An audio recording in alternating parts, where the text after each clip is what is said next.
Buenas tardes. Sí, creo que sí. Creo que se me oye bien, ¿no? Sí, perfecto. Pues nada, muchas gracias por acudir en esta tarde primaveral, ya casi veraniega. Yo creo que en junio va a haber muy pocos días que sean mejores que este. Pero bueno, vamos a aprovechar lo que tenemos, que eso no lo podemos cambiar. Buenas tardes y muchas gracias por acudir a esta sesión que organiza la Fundación Fernando Buesa, que para mí es un placer que me hayan invitado a intentar presentarla y estropear lo menos posible al brillante ponente que nos acompaña hoy. Cada vez que se juntan dos empresarios o hay una reunión empresarial o de economía, a mí me toca ahora últimamente escribir mucho de esto, hay un mantra siempre. Esto está muy complicado, no encontramos perfiles profesionales, este es el reto que tenemos a futuro. Y cuando pensando en ver cómo empezábamos a plantear esta conversación de esta tarde, me acordaba de que pues el terrorismo echó a muchísima gente de Euskadi, a muchos los mató, a otros muchos los echó. Y dices, ¿qué hubiera pasado si todo ese talento se hubiera quedado aquí? ¿Qué hubiera pasado si esa presión del miedo, del terror y de la amenaza y la extorsión hubiera permitido al tejido económico, a la capacidad de emprendizaje, a la capacidad de innovar que tenían muchos empresarios en Euskadi, hubiera podido crecer? Y cuando lo aterrizas en datos, pues te encuentras que en 1975, que ya llevaba ETA extorsionando unos cuantos años, el Producto Interior Bruto de Euskadi representaba el 7,8 del total del Producto Interior Bruto de España. Eso luego fue cayendo al 6,3 en el año 2000 y el último dato que he repasado antes de venir era el 5,9 en 2022.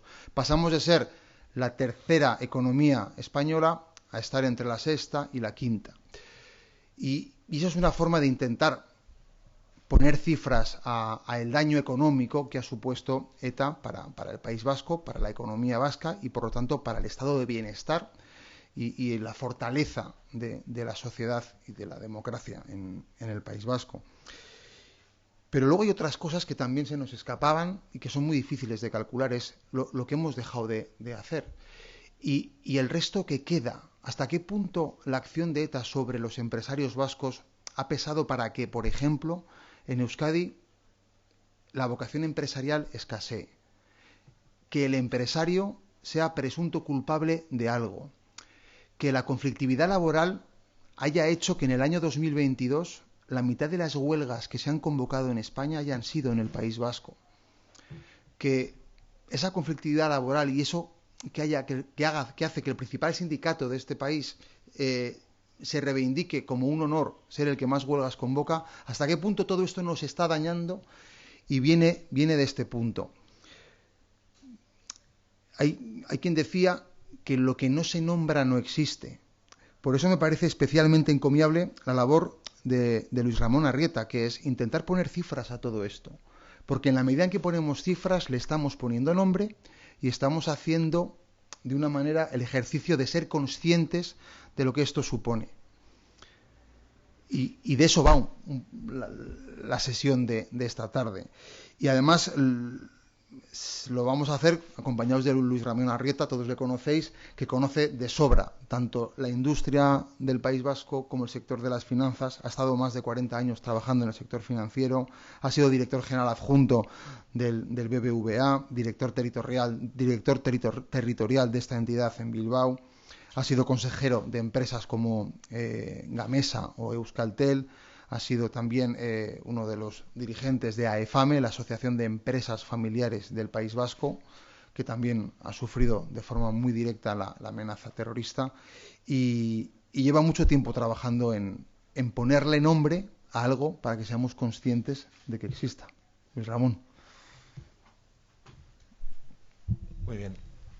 ¿Se oye bien? Bueno, primero, arratsalde on eta eskerrik asko etortzeagatik. Eta lehenik eta behin, muchas gracias también, Lucas, por tu presentación. Muchas gracias a la Fundación Buesa por darme la oportunidad de hablar de esto, que no es fácil, y sobre todo no es fácil también hablarlo de manera pública, pese a todo. Y también, por supuesto, al Centro Memorial por darme la oportunidad de charlar con vosotros en esta sesión, ¿no? Veis un poco el título de la charla de la tarde, ¿no? recordando a un filósofo, Kierkegaard, que igual conocéis alguno, decía Kierkegaard, leo textualmente, que la vida solo puede ser comprendida hacia atrás, pero únicamente ser vivida hacia adelante, ¿no? Ese es un poco el sentido de mis trabajos y de la presentación sobre este tema. No tanto mirar hacia atrás para buscar más culpables o para poner más fuego, digamos, en el problema que tuvimos, sino sobre todo para saber dónde estamos y saber las cosas que tenemos que hacer, ¿no? Que en economía yo creo que son bastantes, ¿no? De ahí el título, como digo, de ver un poco el impacto del terrorismo en la economía, el legado que nos dejó los atentados y la presión sobre el tejido empresarial, pero sobre todo mirar hacia adelante, como nos plantea el filósofo, pues sabiendo ya de dónde venimos y cómo venimos, sabiendo qué es lo que tenemos que hacer, ¿no? Sabiendo que tenemos una debilidad estructural en nuestra economía muy, muy importante, y analizando casos de éxito también, porque otras economías que han sufrido como nosotros, en el caso de Irlanda del Norte, también el terrorismo, otros temas económicos en Irlanda y en Portugal, realmente han sido capaces de reponerse y de crecer de manera intensa en estos últimos años, ¿no? Digamos que el origen un poco de la idea de esta presentación puede estar motivado también por el primer informe que se presentó hace ya 3 años por parte del Colegio de Economistas de España y la Cámara de España sobre la evolución económica de España desde el año 75 hasta el año 19, lo veis un poquito en el gráfico, y que el diario Expansión titulaba al final, Euskadi, el País Vasco, se hunde, ¿no? ¿Y por qué decía esto? Lucas lo ha apuntado un poquito, porque somos la economía del Estado español que peor evolución ha tenido en cuanto a su tamaño económico en estas últimas décadas, ¿no? ¿Qué es lo que ha ocurrido en Euskadi? ¿Por qué nos ha pasado esto, ¿no? Hemos sufrido, como todas las economías occidentales, hemos sufrido muchas crisis, la crisis de finales de los 70, la crisis del petróleo, diversas crisis de deuda en aquellos años. Sufrimos también la reconversión industrial, que en el caso de nuestro país, por nuestro componente industrial, fue realmente importante y tuvo un peso significativo. Y las más recientes crisis, la crisis financiera, la crisis del COVID, etcétera, ¿no? Pero lo que es diferencial frente a cualquier economía occidental del mundo es que hemos sufrido lo que nadie ha sufrido, y es casi 60 años de terrorismo, ¿no? Ninguna economía occidental ha tenido ninguna situación tan dura como esta, ¿no? Y recordar un poquito algunos datos, ¿no? 854 asesinatos, creo recordar, 140 y tantos en relación con el mundo de la empresa, casi 80 tantos secuestros en el mundo de la empresa, más de 6.000 heridos, 5.000 ataques de cale borroca, es decir, un entorno, repito, que para una economía, un entorno tan duro y durante tanto tiempo, realmente ha sido, en términos de daño económico, muy singular, ¿no? Gracias a Dios, ETA anuncia su cese en octubre del 2011, quiero recordar. En el año 18 anuncia también que desmantela sus estructuras organizativas, pero quizás hay que recordar que todavía algunos de sus dirigentes de la última época ahora están en el liderazgo político de parte de un movimiento político que tenemos en el país, ¿no? O sea, por lo tanto, están ahí todavía algunos de los actores que participaron de toda esta enorme daño económico que, como digo, hemos tenido, ¿no? Estudios sobre el impacto del terrorismo en diferentes economías a nivel internacional ya aparecen, lo tenéis en la transparencia, aparecen en los años 90, comienzan los años 90, sobre todo se desarrollan a partir del atentado de las Torres Gemelas del año 2001. Se utilizan diferentes metodologías en sus análisis, ¿no? Por supuesto, hay mucho análisis de carácter econométrico, con tecnología, digamos, econométrica para su estudio, y también hay, pues, trabajos de investigación típicos que van a través de entrevistas, de encuestas, de análisis más histórico sobre lo que ha ocurrido, ¿no? En nuestro caso, en el caso de Euskadi, ya el año 2003 hay un excelente trabajo que se publica en una revista internacional, una revista americana, la American Economic Review, que es de los profesores Abadí y Gardiazabal, profesores de la UPV. Uno de ellos se quedó en Estados Unidos y es un economista renombrado en Estados Unidos, el profesor Abadie, y Gardiazabal sigue trabajando en Sarrico, y a ellos en el año 2003 presentaron, como digo, este trabajo donde habían estudiado el impacto del terrorismo posiblemente en las 2 décadas más duras de las que sufrimos, ¿no? Años 80 y 90, ¿no? Y ya en aquel momento ellos apuntaban a que el daño estaba siendo grave y apuntaban a que podía ocurrir lo que lamentablemente los datos económicos que antes citaba del informe de la Cámara de Comercio, pues bueno, nos explicitaban, y es que hemos perdido un 24% de PIB, cosa que no le ha ocurrido a ninguna economía del Estado español, y yo no recuerdo ahora mismo ninguna economía europea.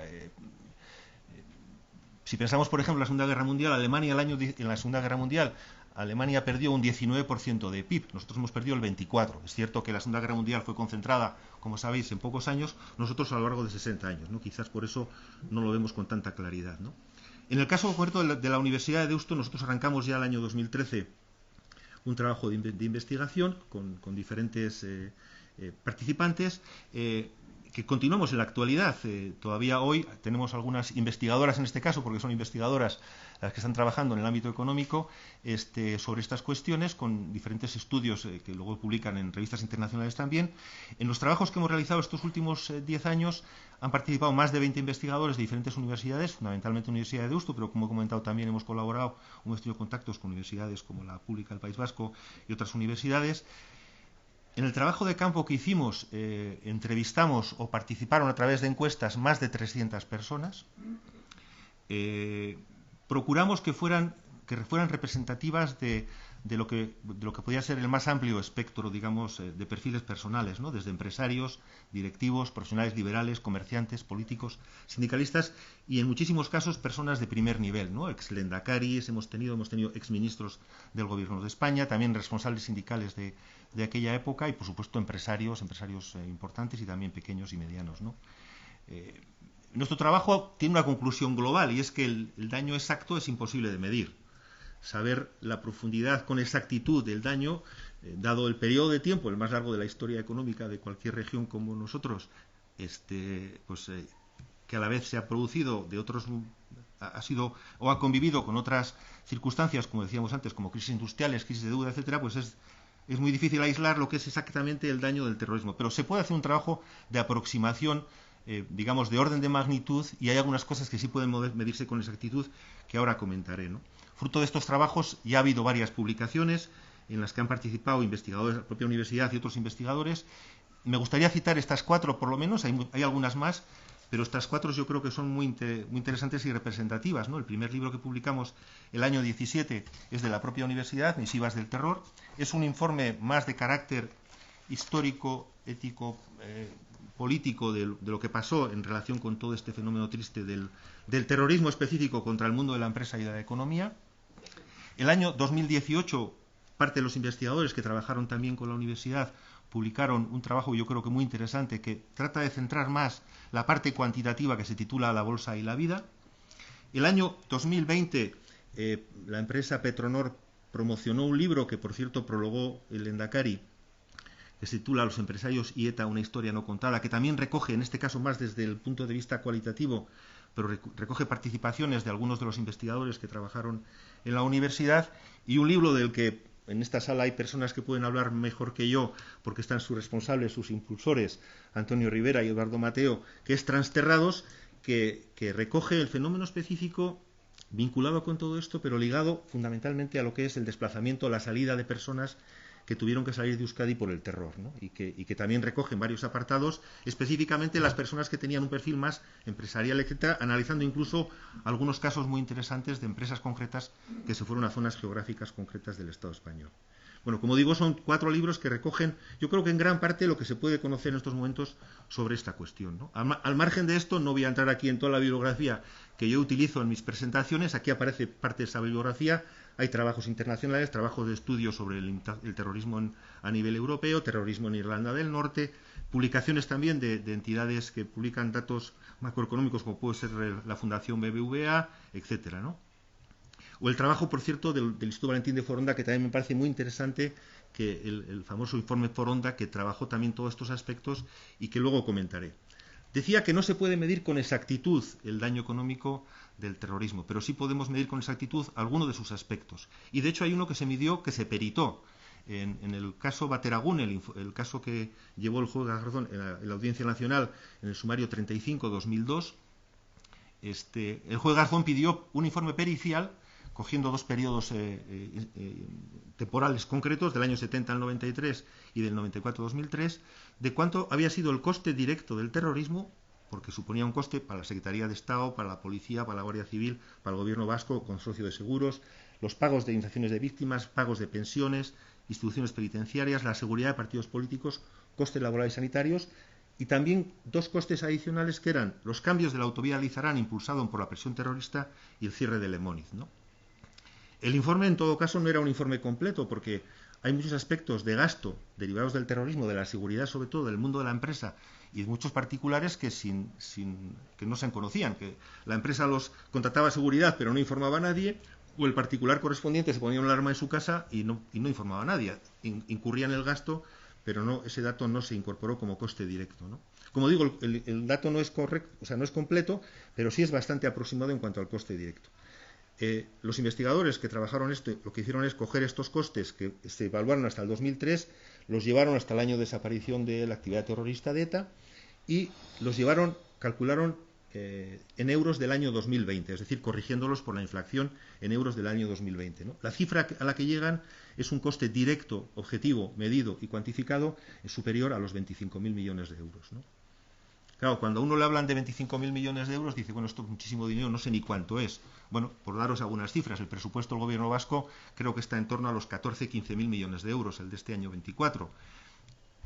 Este coste de 25.000 millones hubiera dado para pagar la Universidad Pública Vasca durante 50 años, o los costes de 4 veces el tren de alta velocidad en Euskadi, o 3 veces o 4 veces casi la reconversión industrial de Euskadi. Es decir, estamos hablando de una cifra de coste directo, que no es todo el coste, que es solo el coste directo verificado y contrastado, que es de ese tenor, que es de ese tamaño, ¿no? Obviamente, aquí no estamos pidiendo con este informe en responsabilidades ahora de que alguien ponga este dinero. Sabemos que no es posible que alguien que incurrió en este daño directo, objetivo, cuantificado, pedirle ahora el dinero para que restituya a la sociedad vasca, en este caso a la sociedad vasca y a la sociedad española. Este es un coste total para el Estado español, pero con más incidencia, lógicamente, en Euskadi, y no hay capacidad económica para reponerlo desde las personas particulares que actuaron en este triste episodio, ¿no?, del terrorismo durante casi 60 años.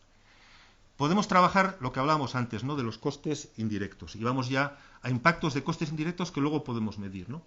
Cuando hablamos de terrorismo durante 60 años, la evidencia empírica que hemos visto antes de los estudios que hay a nivel internacional, no solamente en el caso de Euskadi, es que lo primero que hace el terror es ahuyentar la inversión y ahuyentar a los empresarios y emprendedores, ¿no? Pues bien, nuestros estudios lo que concluyen después del trabajo de estos años es que en torno a 10.000, 15.000 personas, empresarios y directivos, fueron extorsionados de manera directa. ¿Qué significa ser extorsionado de manera directa? Recibir, por supuesto, sufrir un atentado, un secuestro, pero también recibir la carta del impuesto revolucionario de una manera reincidente, o recibir llamadas, etcétera, etcétera, ¿no? No sabemos cuántos fueron extorsionados de manera no tan directa, pero sí vivieron el terror. Pero sabemos que hay muchos empresarios que nunca recibieron la carta, o directivos, pero que vivieron ese terror y tuvieron que actuar en consecuencia, ¿no? El informe Foronda, que antes os he citado, decía que en los años más duros había un atentado cada 3 días contra el mundo de la empresa, ¿no? Fijaros lo que eso supone durante tanto tiempo, ¿no? Realmente es un daño que, mirado en perspectiva, yo desde luego no he encontrado ejemplos a nivel internacional, ¿no? Aquí sufrieron todos, las pequeñas empresas, las grandes, las medianas, microempresas, e incluso los pequeños comercios, ¿no? El fenómeno de la microextorsión, es decir, que tampoco podemos medir, es imposible, sí que es imposible medir con exactitud su dimensión económica, ¿no? Pero recordar un poco, sobre todo en las pequeñas localidades, en los barrios de las ciudades, pues cuando grupos próximos al mundo radical o al mundo de ETA pasaban por pequeños comercios, bares, pues pidiendo ayudas determinadas, teóricamente para colectivos vinculados con el terrorismo, ¿no? Bueno, no sabemos medir esto, ¿no? Lo que sí sabemos es que, pese a todo, la mayoría de las empresas aguantaron aquí su sede social, deslocalizaron, como ahora comentaré, empleo, pero aguantaron su mayor parte. Pocas empresas deslocalizaron también sus sedes sociales, ¿no? Pero deslocalizaron sus operaciones. También sabemos por los estudios que quizás el mayor impacto estuvo en Vizcaya, ¿no? La tipología de empresas de Vizcaya era facilitaba más la deslocalización que quizás la tipología de empresas de Guipúzcoa, o el caso de Álava, que rotan alrededor de grandes empresas, como sabéis, y empresas subsidiarias, ¿no? Lo que sí podemos dimensionar es aproximarnos a la dimensión del empleo de alta calidad perdido y deslocalizado de Euskadi hacia otras latitudes, ¿no? Nuestros estudios hablan de en torno a unos 30.000, algo más de 30.000 empleos de puestos de trabajo de alto valor añadido que se fueron deslocalizando durante, sobre todo, los años más duros, años 80, años 90, ¿no?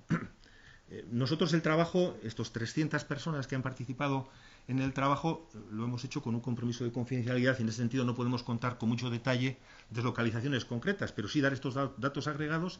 Y si me permitís, voy a hablar de 2 casos de deslocalización que, como fueron públicos, y uno además me tocó muy de cerca, lo conozco muy bien, los puedo comentar, ¿no? El caso del Banco de Vizcaya, ¿no? El caso del Banco de Vizcaya, el Banco de Vizcaya había matado ETA el año 77 al consejero Ibarra, y el año 83 puso una bomba en Gran Vía 1, en el edificio que hay en Bilbao, en Gran Vía 1, en la torre donde había entonces 1000 empleados del Banco de Vizcaya, y en la planta primera puso una bomba y mató a 3 empleados allí. Como consecuencia de ese atentado, en la planta segunda estaba el Consejo de Administración del Banco de Vizcaya. Imaginaros un poco que os ponen una bomba en la planta inferior a la del Consejo de Administración. Ese día no había Consejo de Administración, pero sí habían parte de los empleados vinculados al Consejo de Administración, ¿no?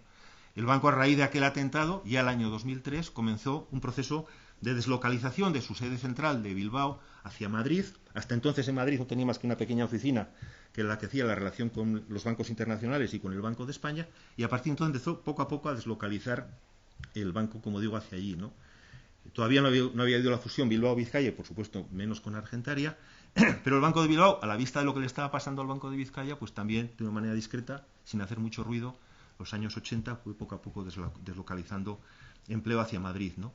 Hoy en concreto el BVA, pues en Bilbao puede tener 200 personas, digamos, de central operativa. En Madrid tiene 8.000 y en un centro operativo que hay en Málaga pues puede haber otras 4.000 personas en estos momentos, ¿no? Empleo que, si no hubiera existido el terrorismo, seguramente, no sé si todo, seguramente no, por la propia globalización también del banco, pero una gran parte, pueden ser 4.000, 5.000, 6.000 empleos, podrían estar en el entorno del País Vasco, ¿no? Y el caso de Michelin, un caso más próximo en lo físico a Vitoria, ¿no? Michelin, a raíz de los secuestros de Abaitua y después de los asesinatos de 2 personas también de Ergueta y de otro asesinato en Lasarte, que no recuerdo ahora el apellido, pues Michelin Francia, que sufrían también sus directivos que estaban en Vitoria y en Lasarte, la presión de ETA, decidieron llevarse hacia Valladolid su sede operativa para el Estado español, Portugal y para sus inicios también en Latinoamérica. Entonces, como consecuencia de ese traslado, Michelin obligó también a las empresas subsidiarias, tanto del entorno de Vitoria como de Lasarte, a trasladar parte de sus sedes operativas hacia estos entornos, ¿no? El fenómeno de la deslocalización, de nuevo, no es algo que se puede medir con una regla de medir con exactitud, pero sabemos, como os estoy comentando, que el orden de magnitud realmente es muy empleado, ¿no? Otros temas de impacto indirecto, ¿no? En los años 80, y esto la gente quizás de más edad lo recordamos, y en los 90 todavía no existía la ley de protección de datos, etcétera. Entonces, en las oficinas bancarias, los empleados sabían las posiciones de sus clientes desde el director de la oficina hasta el cajero, todo el mundo lo conocía. Tristemente, algunos de los empleados del ámbito administrativo eran personas muy vinculadas al mundo radical, empezaron a pasar información a ETA sobre esta cuestión, tenemos testimonios de este tipo, y claro, pues la gente empezó a recibir la carta del impuesto revolucionario, etcétera. Eso se extendió entre la gente que tenía cierto dinero en la banca vasca, digamos, y muchos de ellos empezaron a deslocalizar depósitos hacia otras partes del Estado español, incluso a Iparralde también entonces se fueron algunos depósitos, ¿no? Todo esto, hay datos en la central de balances del Banco de España donde se puede ver de aquella época, ¿no? Y luego el tema de microextorsión que os he comentado antes y que se acentuó muchísimo con todo aquel fenómeno triste de la ponencia Oldarchen del mundo radical, de extender el sufrimiento a toda la sociedad, ¿no? El tema de los transterrados, uno de los libros que os citaba, ¿no? Y que tiene un impacto económico también muy importante. Esto es algo que ya se ha estudiado también bastante, aunque nunca digamos, hay que dejar de trabajar y de estudiar este tema, desgraciadamente. Ya hace muchos años, José Mari Calleja, el año 99, hizo un primer libro sobre la diáspora vasca, Historia de los condenados a irse de Euskadi por culpa del terrorismo. Luego el libro que os he citado, de Antonio Rivera, impulsado por Antonio Rivera y Eduardo Mateo, de Transterrados, publicado hace 2 años, Dejar Euskadi por el terrorismo. Algún otro estudio posterior de alguna universidad, quizás menos fiable en cuanto a las cifras, como la Fundación San Pablo CEU el año pasado, y aquí la gama, digamos, o la horquilla de personas que tuvieron que salir realmente es amplia, ¿no? Algunos estudios incluso superan los 200.000. A mí me parece que es una cifra quizás exagerada, la de 200.000, pero seguramente más de 100.000 seguro, y quizás entre 100 y 150.000. Bueno, no sabemos medirlo con exactitud. Yo creo que no es importante tanto medirlo con exactitud como saber que el fenómeno está ahí, que muchos empresarios directivos y muchos colectivos, aquí no es solo personas vinculadas al mundo de la economía, sino en general, pero claro, toda la gente que tiene un trabajo en Euskadi y que sale fuera de Euskadi con motivo del terror, deja de aportar a la economía vasca. Las familias tienen hijos y van a colegios aquí, dejan de aportar a la economía vasca. Solamente, pues eso, en torno de 150.000 trasterrados se explica una pérdida de PIB, pues seguramente del entorno del 7-8%, ¿no? Estos son víctimas sin reparación. Yo creo que el gobierno está intentando hacer cosas en este ámbito en este momento y hay que animarles a seguir haciéndolo. El coste económico de esto, como digo, es imposible de medir con exactitud, pero sí que nos ayuda a entender mejor los datos macro, ¿no? Y aquí se arrancó un proyecto el año 2011 desde el gobierno vasco de entonces, que se explicitó un posible camino a seguir, que sería bueno pues que lo impulsemos y que lo trabajemos, ¿no?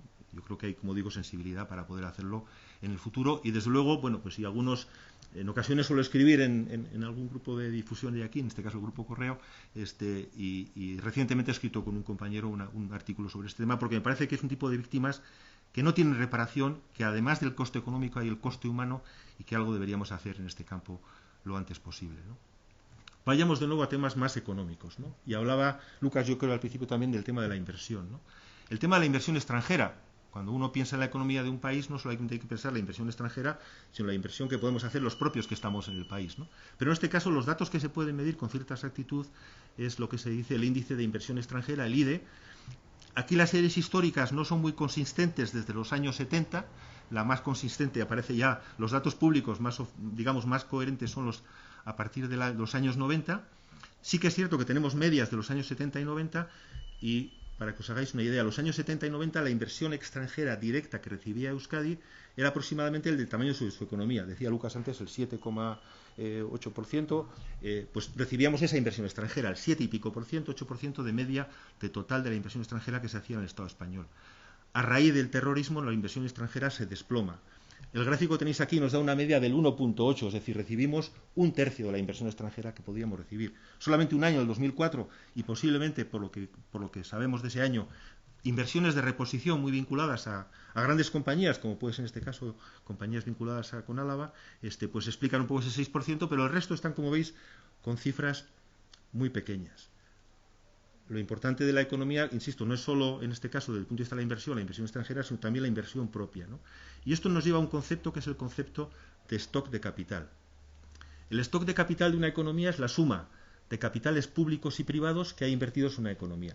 Digamos que es como el corazón de la economía. Imaginaros, ¿no? A más capital invertido en una economía, pues hay más generación de puestos de trabajo, más generación de actividad económica, más atracción de personas que quieran trabajar, mejoras de salarios, o sea, es un poco el círculo virtuoso, ¿no? Más inversión, más actividad, etcétera, etcétera. Lamentablemente, todo el fenómeno terrorista, en términos de stock de capital, en la medida de que no había capital nuevo que llegaba a nuestra economía y seguía saliendo capital por las empresas que se iban, por las amortizaciones o por el fenómeno normal de la actividad económica, somos la economía del Estado español, y no hemos encontrado tampoco referentes de este tipo en la economía europea, con mayor pérdida de stock de capital. Este gráfico presenta la evolución de stock de capital del año 65 al año 2013, ¿no? Pasamos a representar casi el 11% de stock de capital del conjunto del Estado español a una cifra que ligeramente supera el 5%.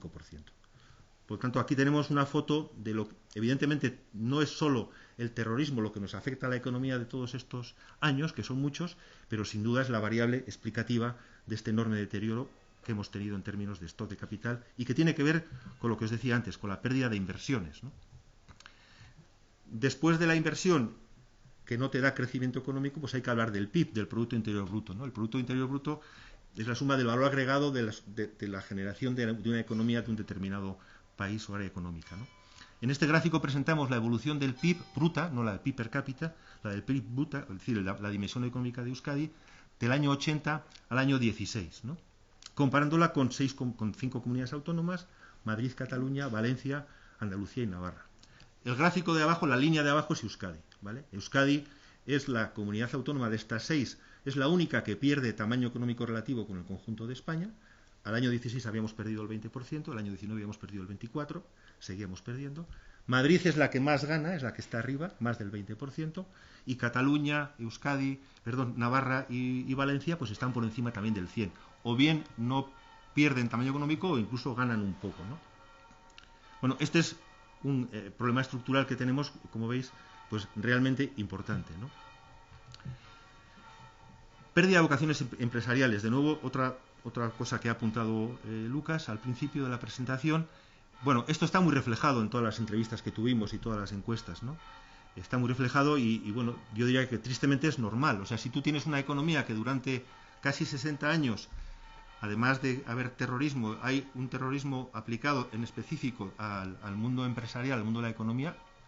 También es cierto que no duró los 58 años de ETA, no duró siempre la misma agresividad contra el mundo de la empresa, pero sí los últimos años, sobre todo a partir de los 80, diría yo. Pues al final la figura del empresario es muy complicada, se acaba estigmatizando. Si a eso le sumas un entorno sindical, también en aquella época duro, que en alguna manera se mantiene, pues el entorno es hostil para que aparezcan vocaciones empresariales, ¿no? Y como digo, incluso todavía hoy continúa en gran parte, ¿no? Os recuerdo los datos del informe Foronda que antes apuntaba, ¿no? Un atentado cada 3 días contra el mundo de la empresa, ¿no? ¿Quién va a generar vocaciones empresariales, ¿no? Yo que conozco, como ha apuntado también Lucas, el mundo de la empresa familiar, porque impulsé la creación de la Asociación de Euskadi de Empresa Familiar hace unos años, pues es que los testimonios casi no hay ni que preguntar. Es normal. ¿Qué padre quiere animar a su hijo o su hija a continuar con una empresa cuando está sufriendo una extorsión durante tantos años, ¿no? Bueno, lamentablemente es un tema duro. Es un problema de nuevo estructural de nuestra economía. Es un problema que no tienen otras economías. La nuestra lo tiene. Y esto aparece muy explicitado en unos informes que se hacen desde hace unos cuantos años a nivel europeo, que son los informes de emprendimiento, lo que pone ahí los informes GEM, Global Entrepreneurship Monitor, que lo que mide es la capacidad de emprender de una economía, la vocación de emprender de una economía. Nosotros salimos en las últimas posiciones, desgraciadamente salimos en las últimas posiciones, tanto a nivel del Estado como a nivel europeo, ¿no? Como digo, es un grave problema estructural. Por lanzar una pequeña luz, diría, en los últimos 3 años hemos mejorado un poquito. Pues hay que apostar más por eso todavía. Tenemos que mejorar, ¿no? Gracias a Dios aquí podemos hacer muchas cosas. Todavía Euskadi es un país emprendedor. Hay que volver a generar vocaciones empresariales, ¿no? Necesitamos para garantizar el futuro de nuestra sociedad, ¿no? Y os apuntaba antes, ¿no? ¿Y qué hemos hecho desde los gobiernos en estos años tan duros? Pues yo creo que se ha trabajado bien. Yo creo que el gobierno vasco, básicamente, también el gobierno central, lo que ha podido, y las diputaciones, en general los ayuntamientos, la gente ha trabajado, el mundo de la clase, yo creo, política en general, sobre esta cuestión del terrorismo ha trabajado bien. Ha trabajado con idea de defender nuestra economía, ¿no?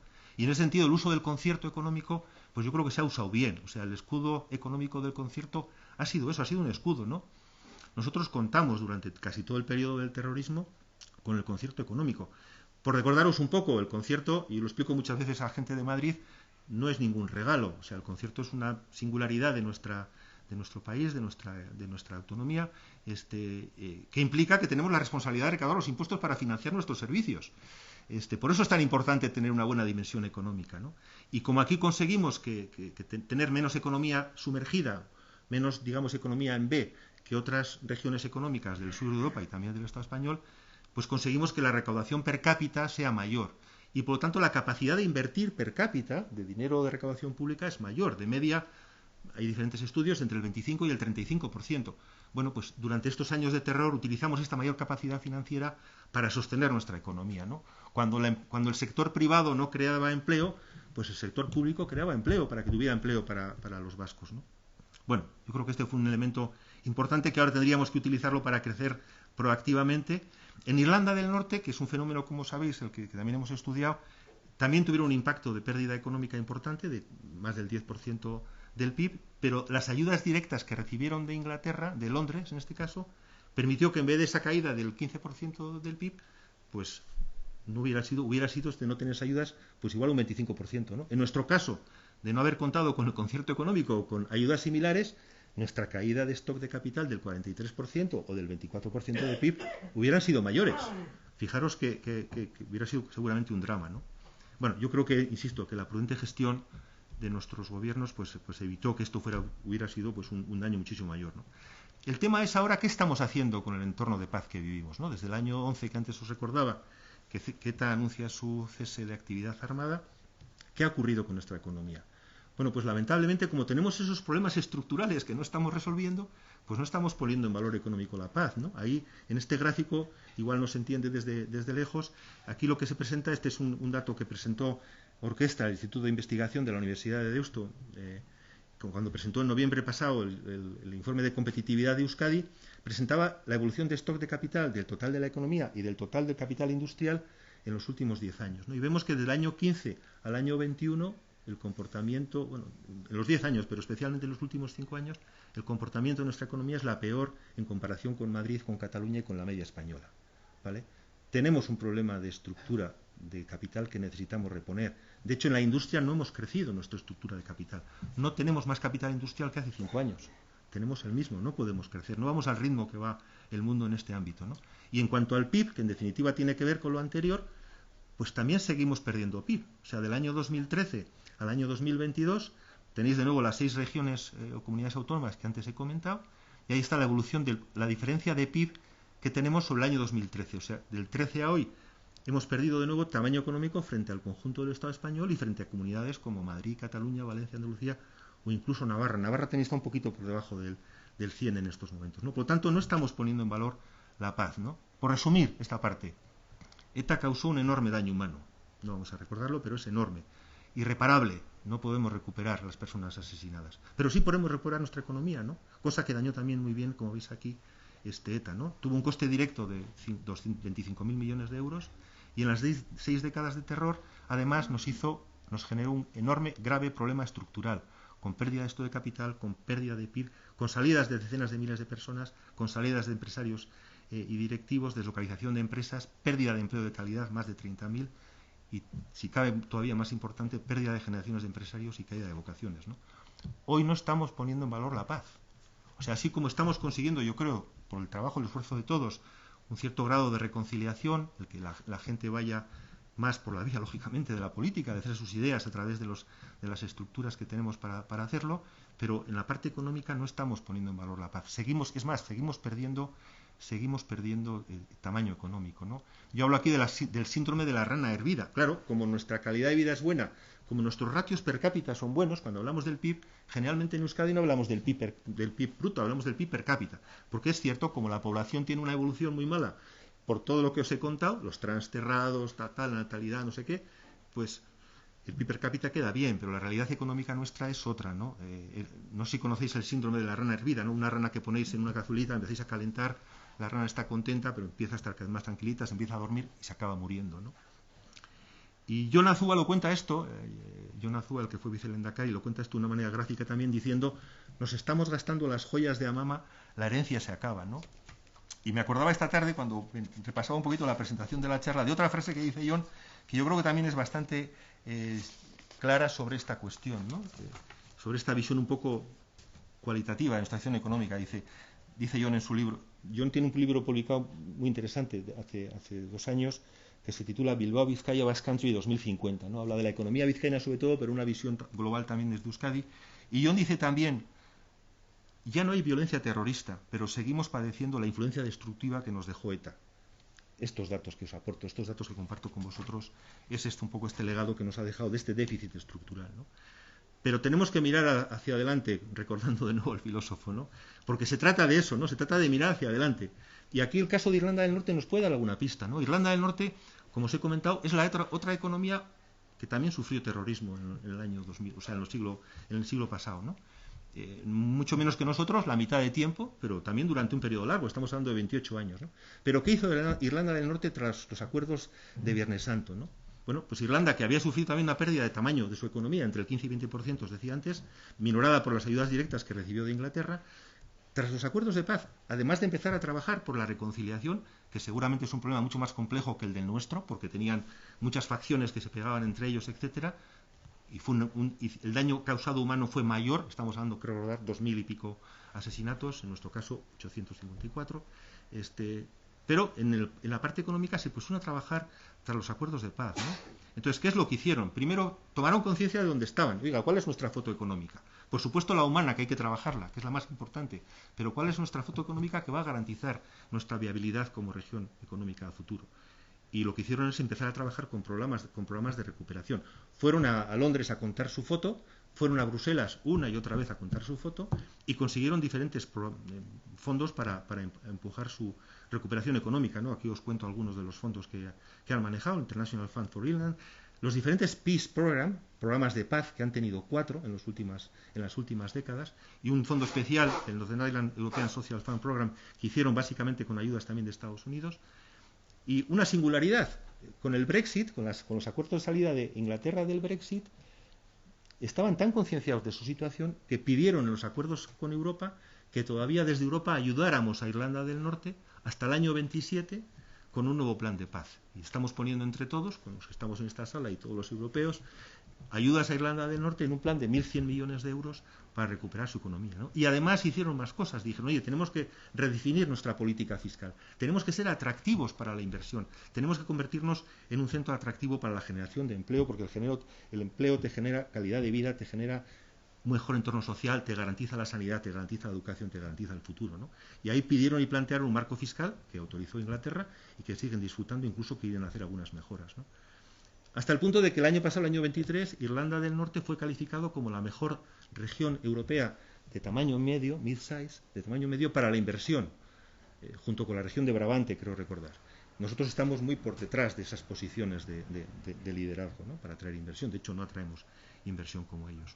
Por eso, ¿qué necesitamos en nuestro país? Pues yo creo que necesitamos un plan de impulso económico, ¿no? Y esta parte de la presentación ya es más de mi copyright, por decir algo. O sea, esto no es de fruto de las investigaciones del grupo de investigación de Deusto, lo comparto con otros investigadores de Deusto y me dicen que también que les parece muy bien, pero esto es más el trabajo que yo personalmente vengo desarrollando en los últimos tiempos, ¿no? Yo creo que tenemos una oportunidad histórica. Euskadi no ha estado en una situación de paz. Yo creo que desde las épocas de las guerras carlistas, no lo sé, o sea, pero siempre hemos tenido líos, ¿no? Pues ahora tenemos paz y tenemos un marco, y además tenemos un marco competencial único, singular en Europa. No somos país independiente, pero tenemos una capacidad de hacer muchas cosas como pueden hacer los países independientes, ¿no? Podemos impulsar un acuerdo, debemos impulsar un acuerdo de medio y largo plazo transversal. Ya sé que es difícil, esto es como pedir una carta, pedir algo a los Reyes Magos, ¿no? Pero gobierno, grupos políticos, otros agentes, para transformar el país, para hacerlo atractivo, recuperar tejido empresarial, captar proyectos inversores que nos garanticen un futuro de bienestar, porque si no, nuestros hijos, nuestros nietos lo van a tener más complicado, ¿no? Se trataría, como digo, la transferencia de activar Euskadi, su capital humano, su capital social, su capital financiero, para ganar competitividad en este escenario global tan complejo, ¿no? Un plan de transformación transversal, como digo, con objetivos cualitativos y cuantitativos. Y aquí, sin duda, pues el apoyo de todas las organizaciones, la sociedad civil, es enormemente importante, ¿no? Algunas ideas, y aquí ya me meto todavía en un lío más mayor, ¿no? Oye, ¿pero qué se puede hacer? Bueno, pues aquí hay algunas ideas, ¿no? Primero, tomar conciencia. Oiga, si no sabemos dónde estamos, si no recordamos al filósofo y miramos hacia atrás para esto, para saber dónde estamos, pues no nos va a ir bien, ¿no? Miremos dónde estamos. Veamos nuestras debilidades y nuestros déficits estructurales, que son muy grandes derivados del terrorismo. Nadie, repito, nadie ha sufrido 60 años de terrorismo en el mundo occidental. Nadie. Entonces nosotros tenemos que actuar de una manera singular, ¿no? Pero también tenemos fortalezas y oportunidades. Tenemos fortalezas, un marco competencial único, singular en Europa. Y tenemos oportunidades. Tenemos, yo creo que una sociedad que puede empujar esto hacia adelante si toma conciencia y quiere hacerlo, ¿no? Pero para esto hay que contarlo. Es decir, y ahí vale de nuevo otra vez nuestra experiencia desde la universidad. Cuando hablamos con gente del mundo económico, tanto de Madrid como de Bruselas, y del mundo político de Madrid y Bruselas, esto es absolutamente desconocido. Es absolutamente desconocido. O sea, yo me quedé sorprendido en una conferencia en Bilbao, donde Joaquín Almunia, en la Cámara de Comercio, le hizo una pregunta aportando algunos datos de los que he compartido con vosotros, y Joaquín Almunia me dijo, claro, nosotros desde Bruselas y desde Madrid, si no nos contáis desde Euskadi cómo están las cosas, pues no sabemos, ¿no?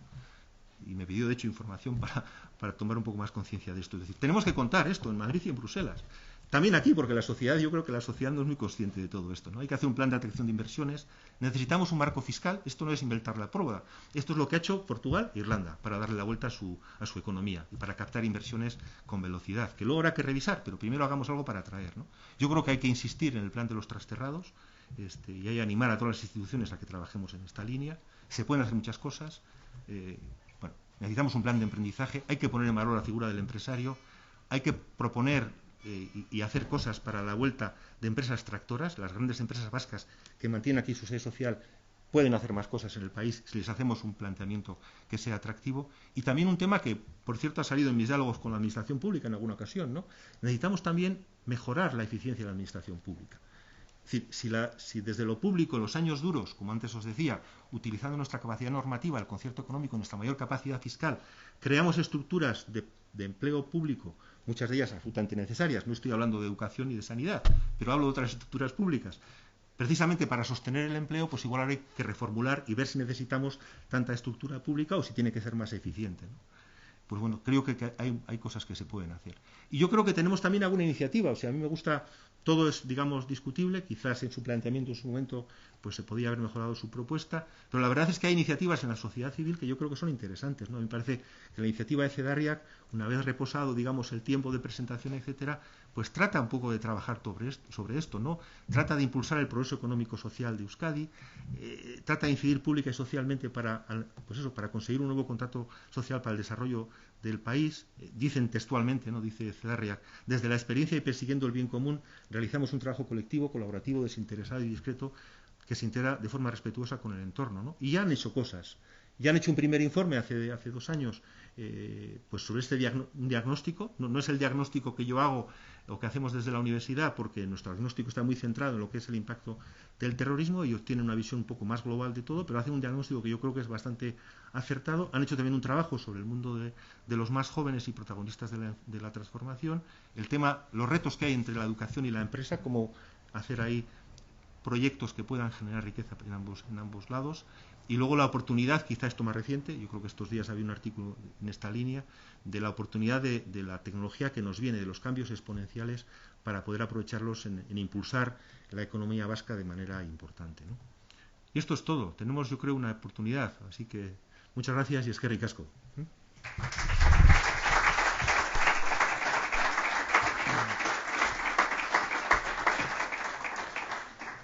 Bueno, por supuesto, cualquiera que quiera intervenir no tiene más que levantar la mano. Ahí está Eduardo y puede hacerlo.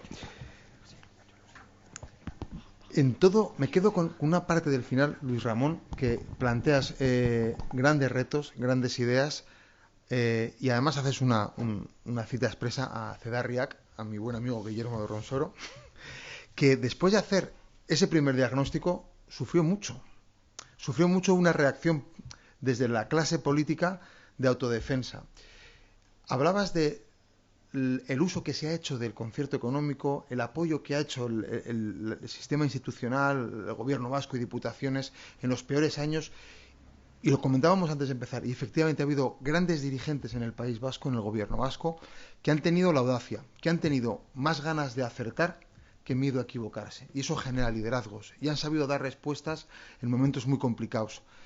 ¿Tenemos a una clase política a la altura de ese reto? ¿Tenemos una clase política a la altura de utilizar el marco fiscal con audacia, con liderazgo, con valentía, con la humildad o la honestidad de hacer ese diagnóstico del punto de partida sin que sea un agravio, sino que sea un ejercicio de objetividad para mejorar las cosas? ¿O nos falta también liderazgo en la clase política para salir del punto en el que está la economía en Euskadi? Bueno, yo creo que es una pregunta súper compleja. Yo creo que la clase política que tenemos en Euskadi, con otras sociedades, es un reflejo de la sociedad que somos, ¿vale? Y yo creo que nuestra clase política, yo creo que sí tiene capacidad de hacer cosas, pero yo creo que al igual que la sociedad, no es consciente de nuestra posición. No es consciente de que tenemos que ver dónde estamos y mirar hacia atrás para saber lo que tenemos que hacer.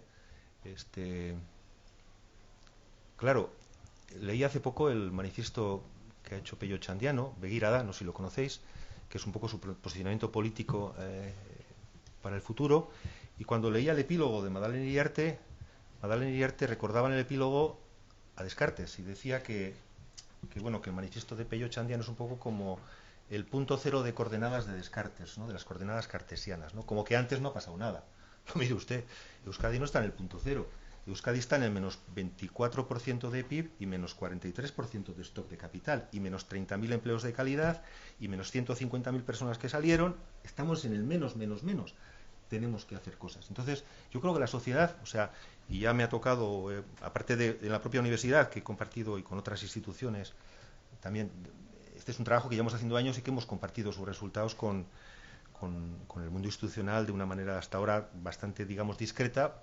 Ahora lo estamos haciendo de manera más abierta, pero yo me llevo siempre una gran sorpresa, y es que hay un desconocimiento absoluto de la profundidad de nuestro problema. Es lo de la arna hervida o lo de las joyas de mamá, la herencia se acaba. O sea, esa es la realidad. Lo que pasa es que no la queremos ver. Eso sí es cierto, pero tampoco la quiere ver la sociedad. Hay mucha gente que estas cosas dicen, pero si no es mejor mirar O sea, hay que mirar para adelante, pero saber de dónde venimos. Por lo tanto, yo creo, contestando a tu pregunta, yo creo que tenemos capacidad y liderazgo para hacerlo, sí, pero tenemos que tener primero la convicción de que tenemos que resolverlo y que tenemos un problema que resolver, ¿no? Fíjate, el propio informe CEDARIAC en este aspecto es muy suave.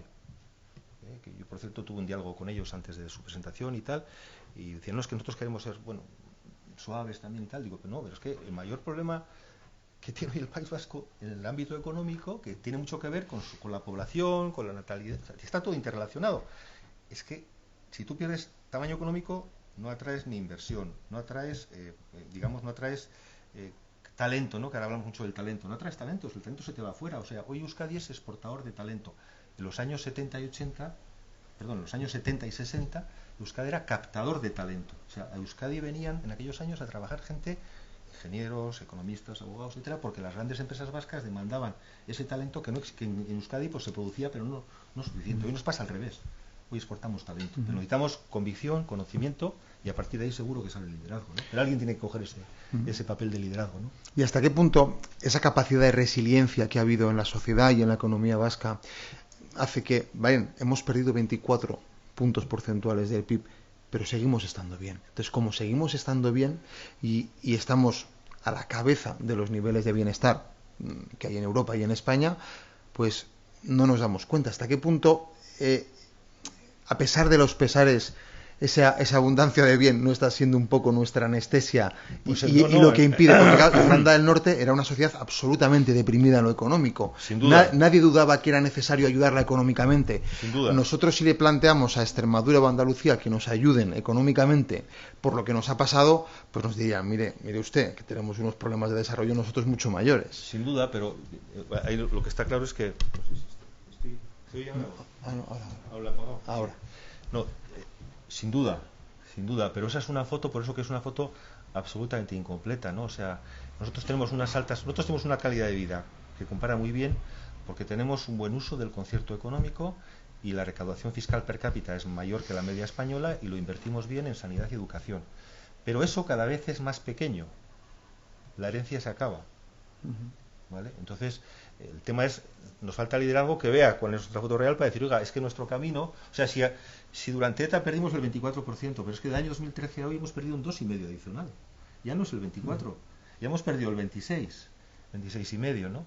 Entonces, eso es lo que falta. Quizás, yo creo que hay la inmediatez de lo político, el que tengamos, digamos, elecciones cada tan poco tiempo, pues, y luego la configuración también política que tenemos en el país, ¿no? Donde es necesaria la confluencia de dos grupos políticos, uno quizás más consciente de todo esto y otro quizás un poquito menos, o que le da más miedo el mundo de lo fiscal, pues no estamos haciendo nada, ¿no? Pero yo, volviendo un poquito a la pregunta también anterior, lo que creo es que hay un fuerte desconocimiento en la propia sociedad que se traslada a los políticos. Los políticos, especialmente los más jóvenes, de esto no saben nada. Sí, no, lamentablemente, incluso en la calle, cuando explicas quién tiene las competencias, o preguntas quién tiene las competencias fiscales, menores de 25 años, muy pocos saben explicar qué es la Ley de Territorios Históricos, que hay 4 parlamentos en el País Vasco, 3 en cada uno de los territorios, y luego el Parlamento Vasco, que las competencias fiscales están en las Juntas Generales, y tú lo apuntas soslayadamente, esa reflexión institucional del País Vasco. Bueno, porque es que hay que aprender... Hay que simplificar. Bueno, y que hay que aprender de las mejores prácticas, insisto, que han hecho Irlanda del Norte, Irlanda el país, y Portugal, pues hacer un marco atractivo para la inversión durante un tiempo importante, y ahí la fiscalidad juega un papel muy importante, y ahora lo están revisando. O sea, en Portugal, por ejemplo, se han conseguido los objetivos de crecimiento, etcétera, y ahora toca revisar el marco fiscal. Perfecto, pues revísese, para eso está la herramienta. Nosotros tenemos la competencia de Portugal para poder hacerlo, no tenemos que preguntar a nadie, pero sí tenemos que explicar. Porque yo cuando he hablado de alguna de estas cuestiones, y recuerdo hace unas semanas en la Universidad de Deusto con un economista muy conocido porque es divulgador a nivel mediático y tal, etcétera, es catalán, le contábamos un poquito estos datos, o le contaba estos datos, y se le quedaba la cara diciendo, pero ¿eso es cierto, esos datos? Digo, son datos del INE, son datos de la Fundación BBVA, son datos oficiales, ¿no? Dice, ¿por qué no lo contáis? ¿No? Bueno, eso ya no. Yo trato de contarlo en los sitios donde puedo, donde me dejan, donde me invitan, ¿no? Creo que había por ahí un señor que quería preguntar. Una pregunta que parece que no has incidido mucho en ella. Hay 2 aspectos para mí negativos todavía en el crecimiento. El primero es el asentismo laboral. Cuanto más crece el sector público, más asentismo. Esto yo creo que no se detiene. Sí. Y segundo tema, la labor de los sindicatos. Como tú bien has dicho, nunca ha habido tantas huelgas como ahora. Fíjate, y tan largas. yo creo, honestamente, yo creo que tiene que ver también con la falta de desconocimiento. Es decir, yo creo que en el mundo sindical no se conoce esto. O sea, yo he tenido oportunidad de compartirlo con alguna persona que ha tenido responsabilidades en algún sindicato, pero de nuevo se queda bastante sorprendido con los datos, ¿no? Y claro, hay una labor que hay que hacer de información importante. Entonces, y luego tenemos un marco regulatorio, pues que es el que es también, ¿no? Yo creo que los sindicatos tienen una función, pero tienen que ser también, por eso los cito como corresponsables de la recuperación, porque esto tenemos que explicarlo muchas veces para decirles, oye, es que a lo mejor igual ahora toca no decir que cuantos más huelgas mejor porque vamos a conseguir más salarios, porque nos podemos acabar matando la rana, que es lo que estamos haciendo. ¿Tú quieres que matemos la rana? ¿Tú quieres que matemos la economía vasca? Pues yo estoy seguro que no. Nos falta información, y yo creo que con más información quizás habría más colaboración. Y luego, desde lo público, y está muy interesante tu pregunta, repito, en los años 80 y 90, donde el sector privado no creaba empleo, se creó mucho empleo público, porque era la manera de sostener la economía del país también, aprovechando nuestra capacidad financiera derivada del concierto económico, ¿no? Ahora toca revisar todas esas estructuras. Yo sé, por ejemplo, que aquí en concreto en Álava la Diputación ha iniciado una reflexión sobre si la estructura que tiene de gestión es la adecuada o no. Me parece que es un ejercicio muy interesante, muy positivo. Yo creo que es lo que hay que hacer, revisar todo eso, ¿no? Y yo creo que si hacemos... Lo que pasa es que no va a hacer una sola cosa. Yo creo que esto va de un plan integral. Hay que hacer todas estas cosas y más o menos a la vez, porque si no, no conseguiremos resultados. Pero tienes razón en lo que apuntas, ¿no? Y el mundo sindical todavía es cierto que tiene reminiscencias de la época del terror, porque algunas prácticas sindicales, yo recuerdo algunos testimonios de algún empresario que decía que le tocaba negociar con el comité de empresa, pero que uno de los del comité le venía con una pistola en el bolsillo, en aquellos años, ¿no? Años 80. Claro, todavía nos viene un poquito esa reminiscencia, tristemente, ¿no? Sí, hola, buenas noches. Pues muchas gracias por su exposición. La verdad es que nos ha aportado unos datos bastante interesantes y precisos, y para mí en la cuantificación bastante desconocidos. Siempre pensamos que una vez desaparecida la ETA, la economía vasca pegaría un empujón impresionante, y bueno, me ha sorprendido eso, que no solamente haya pegado ese despegue, sino que se haya bajado. Y eso, tal como ha dicho, apunta a que hay una especie de efectos persistentes del terrorismo. Como el COVID, el terrorismo ha dejado unos efectos persistentes que parecen estar actuando, ¿no? ¿Cuáles de ellos piensas que son los más importantes para frenar ese despegue? Claro, la importancia tiene que ver con los resultados. Es decir, sobre qué actúo para conseguir resultados.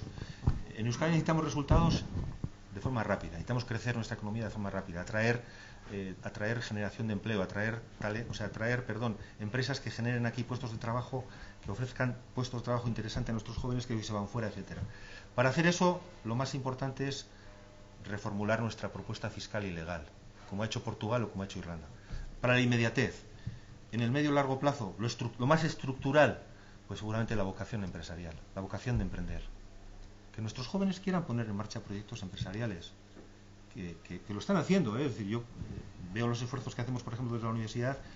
Todas las universidades tenemos algún tipo de incubación de empresas, pero es como luchar contra gigantes, o sea, frente a lo que hacen otros. Necesitamos un discurso político que ponga en valor el papel del empresario, de la empresaria, que anime a nuestros jóvenes a hacer proyectos, pero de manera más rápida. Entonces son como las dos cosas, ¿no? Por una parte, lo más inmediato, pues necesitamos algo que atraiga inversión con velocidad, porque seguimos perdiendo a toda pastilla. Los nuevos proyectos, por ejemplo, pues que están por ahí por el mundo, pues aquí no vienen, ¿no? Y ahí entramos ya en otros factores que hay que tocar, ¿no? Tenemos que tener, a mi juicio y a nuestro juicio, un modelo educativo un poquito más flexible, más amigable. Es decir, el hecho de que no atraigamos proyectos. Estoy pensando en un proyecto concreto que pudo haber llegado a Vizcaya hace 2 años, 500 empleos de todo el mundo para una empresa multinacional muy potente, en temas de I+D+I, tal. Pero claro, los que venían aquí a trabajar eran gente que hablaba diferentes idiomas, ¿no? Entonces necesitan un entorno educativo que sea amigable con eso, que no sea tan duro. O sea, yo creo que tenemos que proteger el euskera, impulsar el euskera, pero a la vez ser amigable para atraer, por ejemplo, en Guipúzcoa hay dificultades de empresas medianas con este tema y casos de directivos que vienen o incluso empleados de otros países y que se ubican a vivir en Iparralde, en San Juan de Luz, Bayona, tal, y trabajan en Guipúzcoa, ¿no? O sea, yo creo que hay que tocar muchas teclas, ¿no? Pero, repito, marco fiscal que sea lo más parecido a Portugal en estos momentos, por ejemplo, Irlanda, y luego trabajar muy intensamente la vocación empresarial. Y luego otras cosas, como las que decía, de marco educativo, tal. ¿Y hasta qué punto no está coincidiendo? Llega el anuncio del cese definitivo de la actividad ETA en 2011, pero a la vez, a partir de 2011 pasan varias cosas. La industria se deslocaliza. Entonces, nosotros que éramos una economía netamente industrial, el mundo va por otro lado. Las industrias se van a otros lugares del mundo, buscan costes más baratos. El peso de las capitales de los países como el de Madrid tiene un tirón que se ve en los datos. Madrid crece más que cualquier otro porque el efecto capital se nota. ¿Y hasta qué punto ahí nosotros nos hemos quedado en el desarrollo de un nuevo modelo económico? No sé si es la inteligencia artificial, no sé si es la innovación, no sé si es la ingeniería, pero tener que desindustrializarnos otra vez para ganar posición en otro lado. Y para hacer ese salto, vuelvo al joyero de la abuela. Estamos usando todos los recursos que tenemos, y ya no solo me refiero a los ingresos fiscales. Las fundaciones que son propietarias de Kutxabank tienen en activos financieros 1.000 millones de euros, que todavía no saben bien en qué van a destinar. Nosotros tenemos en los fondos de pensiones del País Vasco, en las EPSVs, un patrimonio de 28.000 millones, del cual solo el 5% se invierte aquí y la mayoría en carteras de inversión de BBVA, de Kutxabank o en deuda pública. ¿Estamos desperdiciando recursos para hacer ese cambio de modelo? Yo creo que los recursos de aquí se están gestionando razonablemente bien. Que se puede hacer mejor, seguro. Pero nuestro problema es que nuestra dimensión es muy pequeña. O sea, la capacidad financiera que tienen las fundaciones vascas en comparación con las necesidades de inversión que requieren las nuevas tecnologías, las tecnologías disruptivas, todo el mundo de la inteligencia artificial, es que es muy poquito dinero. O sea, nosotros nuestra mejor herramienta es nuestra capacidad fiscal. Y repito, de nuevo no se trata de descubrir la pólvora, es que es lo que han hecho en los últimos 15 años Portugal e Irlanda. Fijaros, nosotros crecemos, nuestro PIB crece de media en los últimos 10 años, creo que es un 0,82% anual, de media, ¿vale? El crecimiento de PIB. Irlanda, no Irlanda del Norte, Irlanda crece al 8% de PIB anual.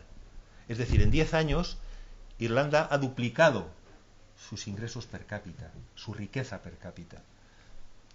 Yo no estoy diciendo que tengamos que replicar el modelo fiscal de Irlanda, quizás es excesivamente agresivo, incluso hay gente que lo califica de un paraíso fiscal, pero sí el de Portugal, que gobernado con gobiernos socialistas en los últimos 15 años, ha hecho un planteamiento fiscal que es mucho más atractivo que el de Euskadi. O sea, hoy hay empresas que se plantean invertir en la península ibérica, que a lo mejor pasan por Euskadi y nos ven, pero acaban en Lisboa o en Oporto y acaban invirtiendo allí porque les atrae. Hoy tenemos empresarios vascos que ubican inversiones en Portugal. Y no es un tema tanto de capital, sino como de marco fiscal que permita gestionar bien ese capital, los rendimientos del capital. Por ejemplo, en el mundo de la empresa familiar, ¿no?, que lo conozco relativamente bien, el tema de la sucesión de empresa familiar, desde el punto de vista financiero, se complica mucho por toda la fiscalidad que tiene. No es en absoluto incentivadora de que la empresa siga creciendo, sino a veces anima más a que la empresa se venda. Entonces, yo creo que, insisto, nuestra gran herramienta es nuestro marco competencial. Y luego hay que hacer todas estas cosas que dices, alinear bien los fondos de pensiones, los fondos de las fundaciones, todo eso tiene que estar bien alineado. Pero yo creo que hay iniciativas que están siendo razonablemente buenas. Conozco un poquito, por ejemplo, lo que están haciendo en Guipúzcoa. Yo creo que están haciendo las cosas muy bien en ese sentido, con un tamaño de empresa mediano, etcétera, pero de nuevo para gestionar lo que tienen, no para atraer más inversión y más proyectos, ¿no?, que es nuestro gran reto. Nuestro gran reto es crecer y atraer, además de gestionar bien lo que tenemos. Bueno, Luis Ramón, una cosa ya que te he pillado hoy, que no la acabas de decir, pero que está por tu cabeza, creo que la palabra es credibilidad. Es decir, yo miro tus gráficos así de forma simple y digo, joder, pues Si se ha ido la inversión extranjera, que vuelva ahora. Si nuestra curva del PIB se está yendo para abajo mientras otras iban para arriba, será porque por la deslocalización, será porque se han ido profesionales a otras comunidades, pues que vuelvan. ¿Y por qué no? ¿Por qué no pasa? Probablemente porque hay una falta de credibilidad. O sea, hemos tenido un montón de años de terrorismo y la habéis arreglado así en un boleo y ya no va a pasar más. O sea, quiero decir que va a ser un tema que a Alemania le costó mucho tiempo. O sea, a nosotros nos va a costar volver a coger la marcha. Y yo soy absolutamente, lo tengo claro, que va a pasar. Va a pasar porque el vasco por ahí fuera se nos entiende así, como una persona muy trabajadora, muy capaz y que, bueno, pues habrá habido un problema gordo, pero van a seguir tirando y, como has dicho tú, se ha seguido tirando durante todos estos años. Pero nos va a faltar un poco de tiempo de que la gente se lo crea y diga, pues sí, vamos a volver allí o vamos a meter otra vez dinero. Pero tenemos que hacer cosas. Hay que hacer cosas, sí. Por ejemplo, esto que has hecho tú hoy, esto es no esconder la cabeza debajo del ala, sino es explicar lo que ha pasado y lo que se puede empezar a hacer a partir de ahora. O sea, es que esto lo tienes que contar no aquí, por ahí arriba y por ahí fuera, y que te oigan. Gracias, sí, tienes razón. Es decir, tenemos que recuperar credibilidad y valores de los vascos, porque los vascos éramos muy emprendedores.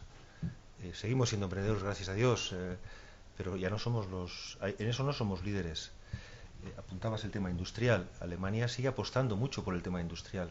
Hoy está habiendo no tanta deslocalización de industria como relocalización de industria.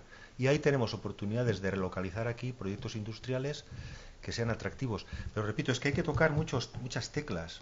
O sea, no puedes captar una inversión teórica potente y tener, con todo el respeto al mundo sindical, pues, y no sacar, decir, es que somos la zona más conflictiva sindicalmente en el Estado español. Pues tenemos un problema que resolver. Y ahí, de nuevo, el mundo sindical tiene que conocer cuáles son, o sea, nuestras debilidades y también nuestras oportunidades, pero sobre todo en estos momentos nuestras debilidades derivadas de esta historia que hemos vivido, ¿no? Entonces, si hacemos todo eso de manera, por eso es transversal, es un proyecto tal, o sea, no es fácil, no es solo una tecla, es hacer muchas cosas a la vez. Pero si queremos tener, desde luego, si nuestro modelo económico quiere tener viabilidad, habría que hacerlo, ¿no? Hay gente, tomarlo esto con reservas, lo que voy a decir, ¿no? Hay gente que cuando hablamos de esto, proyectando un poquito los datos macroeconómicos a futuro, lo que dice es que el concierto económico va a acabar colapsando. Es decir, que va a llegar un momento en que en Euskadi no tengamos capacidad para pagar nuestra sanidad y educación como la estamos pagando hoy con nuestros recursos, ¿no? Bueno, es un poco lo de las joyas de Amama. Es decir, efectivamente, o sea, es que tenemos que recuperar dimensión económica, pero hay que hacer muchas cosas. Tenemos que recuperar credibilidad y para eso hay que hacer cosas.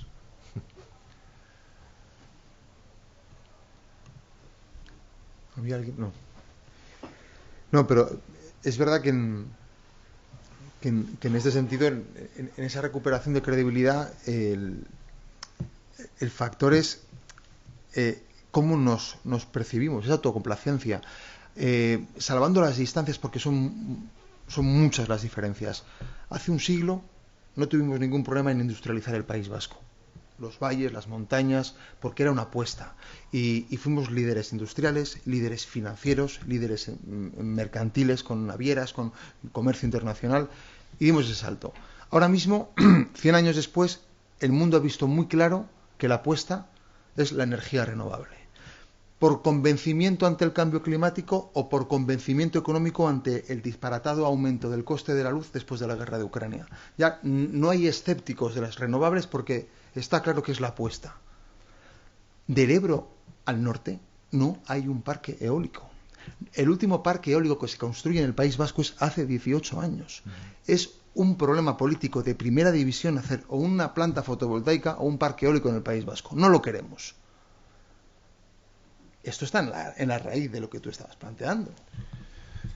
Yo creo, perdonad, igual soy un poquito existente con esto, pero yo creo que todo tiene que ver con la falta de conciencia de nuestra situación. O sea, si supiéramos en este ámbito que la energía la tenemos que importar y que la importamos a unos costes brutales y además contaminando mucho el mundo, o sea, seguimos comprando gas ruso. puerto de Bilbao tiene una parte importante de su movimiento actual. El 40% del gas del GNL ruso que entra a España entra por Bilbao. Claro, es decir, entonces, pues tenemos que apostar. O sea, a mí no me gusta, a mí que me gusta el monte, no me gusta ver los montes como molinos, pero habrá que ponerlos en algún sitio y bueno, y además estéticamente al final, yo creo que tampoco quedan tan mal. Y luego lo más importante es que se pueden desmontar. Es decir, si acabamos consiguiendo que la energía de fusión funcione, veremos a ver, tendremos una energía prácticamente a coste cero, y no voy a decir infinita, ¿no? Pero tendremos el sol en nuestras manos. Y eso está cerca desde el punto de vista de investigación, pero mientras tanto tenemos que pasar este tránsito. Entonces, yo creo que es menos malo pasarlo utilizando esto. Dicho eso, tienes razón en lo que dices. También es cierto que en estos momentos hay un montón de proyectos, como sabes, en Euskadi, e incluso que los más escépticos a ese tipo de mundo, pues en algunos ayuntamientos donde ellos tienen presencia física, pues aceptan que se puedan colocar parques, con lo cual, bueno, pues habrá que gestionar esto de la mejor manera posible. Pero sin duda, si queremos seguir, o sea, si queremos crecer, que no estamos haciendo, y queremos crecer el sector industrial, necesitamos muchísimo una energía barata, y si además es respetuosa con el medio ambiente, aunque sea ópticamente compleja, pues habrá que aceptarlo. Bueno, son las 8:10, ha sido un placer. Una reflexión positiva final yo creo que estaría bien también, porque hemos salido de circunstancias. O sea, hace 20 años estábamos muchísimo peor y hoy estamos mejor. Yo creo que tenemos una oportunidad histórica como país. O sea, yo creo que tenemos una oportunidad histórica, lo digo sinceramente. O sea, si tomamos conciencia, si hacemos lo de Kierkegaard, como empezaba mi charla, ¿no? Miramos hacia atrás, pero para saber el camino que hay que seguir hacia adelante, y miramos hacia atrás bien. Por eso el punto cero del eje cartesiano no vale, hay que mirar hacia atrás bien. Podemos hacer muchas cosas, tenemos capacidad, tenemos la competencia, tenemos empresas todavía, tenemos empresarios, tenemos jóvenes que quieren emprender. Yo lo veo en la universidad, o sea, gracias a Dios hay jóvenes, pero desgraciadamente la mayoría quieren ser funcionarios, ¿no? Y yo respeto mucho la función pública y hay que tener una buena función pública, pero que sea eficiente, ¿no? Que sea eficiente, porque la función pública es resultado de que existe una actividad privada que genera riqueza, que genera impuestos, que los impuestos mantenemos, digamos, el sector público y tenemos la sanidad y educación que necesitamos, ¿no? O sea que yo creo que hay que tener una mirada esperanzada hacia el futuro, pero tenemos que trabajar intensamente y sobre todo compartir estos. Yo lo que os animo es que si tenéis en vuestros entornos gente que hable de esto o que quiera tener, o sea, que se entere, que, bueno, no quiero hacer publicidad ahora, pero yo suelo escribir en un periódico que si ponéis mi nombre salen los artículos que escribo sobre esto, Lucas lo conoce bien, donde hablamos de estas cosas, ¿no? Y si Dios quiere seguiremos hablando, porque lo necesitamos como país. Yo quiero mucho a Euskadi y quiero trabajar mucho por mi país y por el futuro, o sea que animo a todos de que tengamos esa mirada positiva hacia el futuro. Bueno, muchísimas gracias. Muchas gracias a vosotros. Gracias por venir.